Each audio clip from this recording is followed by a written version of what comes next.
been a long time since we had a meeting here. I'm glad to see everyone came out, and I hope we all enjoy ourselves. And Okay.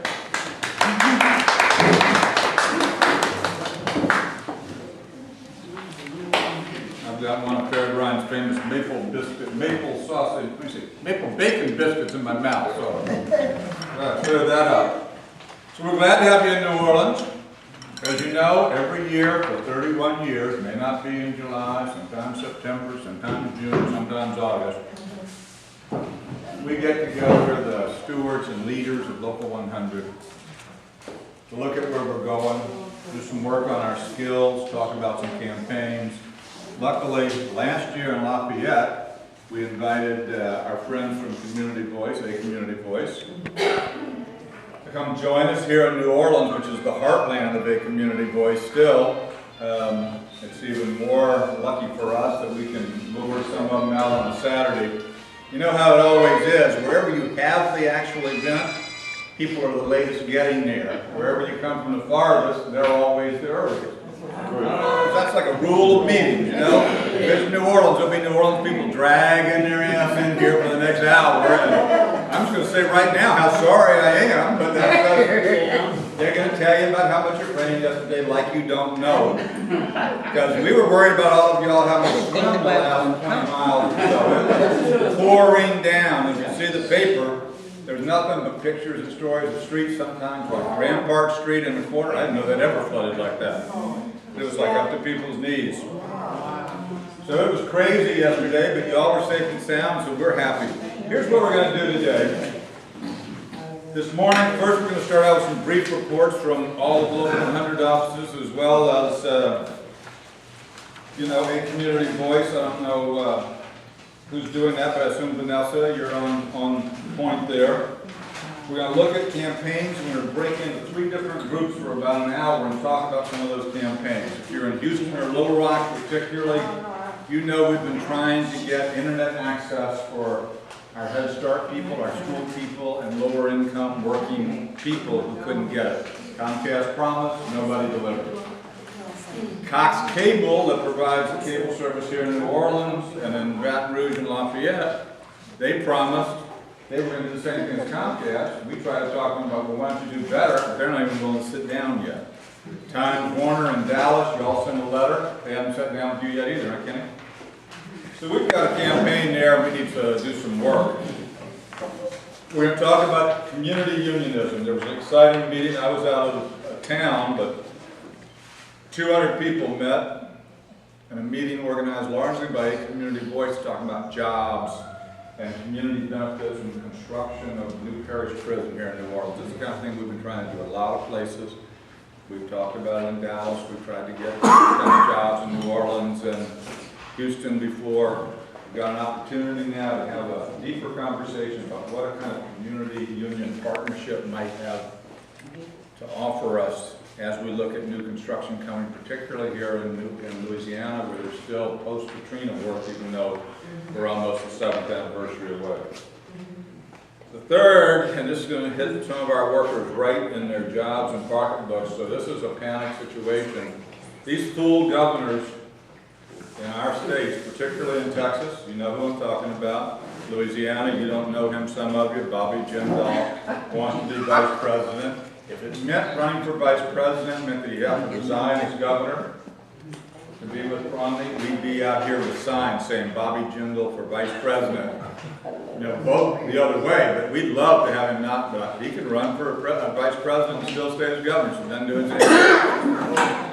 They're slashing our Medicaid budget, which means a lot of our workers in nursing homes, hospital facilities, and community homes for mental health, mental retardation could be looking at freezes in our wages and our contract because they're triggered, or cutbacks, or job loss because they won't be able to take people. So we got a workshop working on that, and as luck, 3 or 4 days ago in the paper, Senator Karen Carter Peterson from here in the New Orleans area, who is both a mover and shaker in the Louisiana legislature and head of the Louisiana Democratic Party now, right? Yeah. And who Obama calls first when it comes to Louisiana.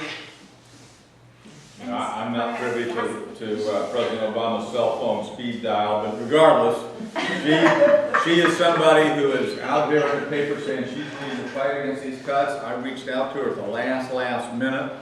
We'd hoped to get her this evening, but we're grabbing her for lunch to talk to us about these cuts. And she said, what do you want to talk about? I want to talk about how we can help fight it.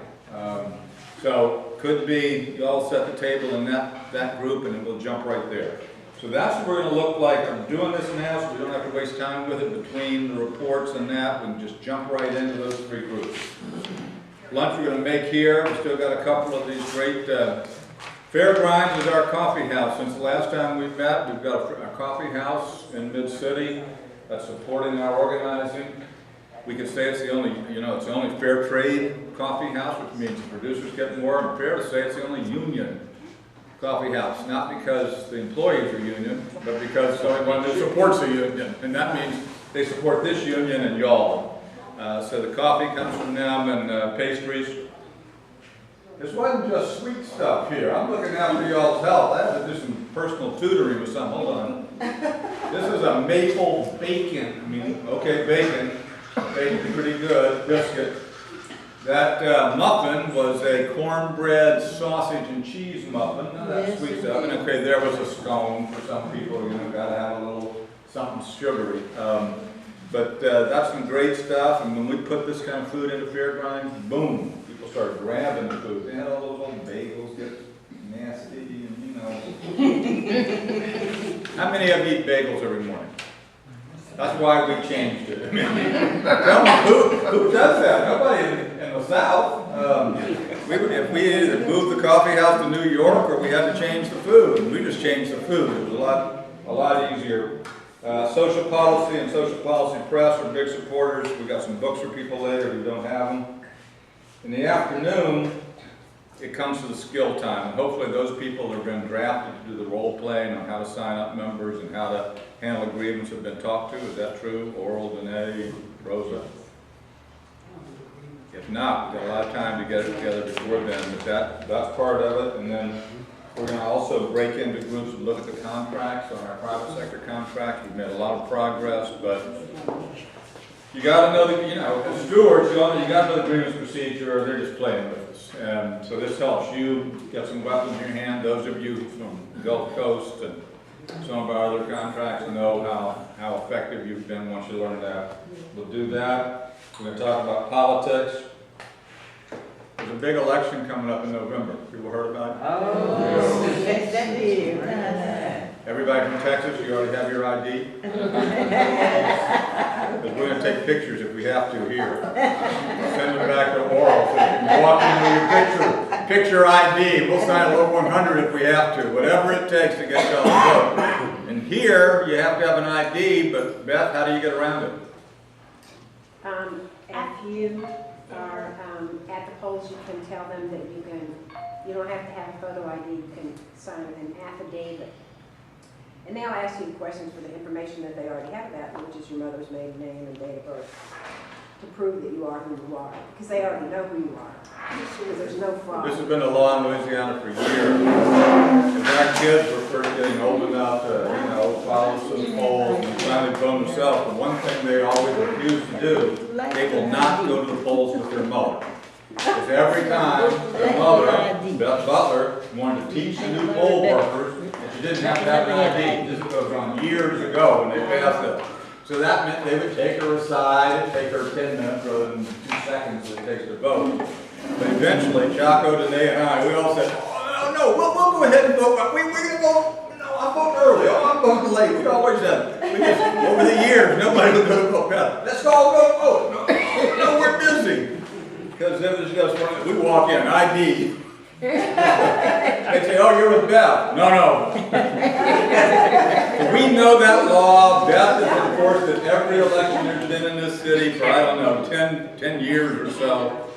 If you're from Louisiana, don't ever think an ID stops you from voting. They'll tell you that. Some of them are fools where you work. Some of them will try to intimidate you from voting, but you got to walk in there and vote. So that's it. It's going to be a great meeting. Hopefully I know we're going to be cool and dry, not warm and dry, cool and dry in here. So I think we're gonna start with the reports. Who's first up? Oral, was that, or Kenny, it looks like Dallas.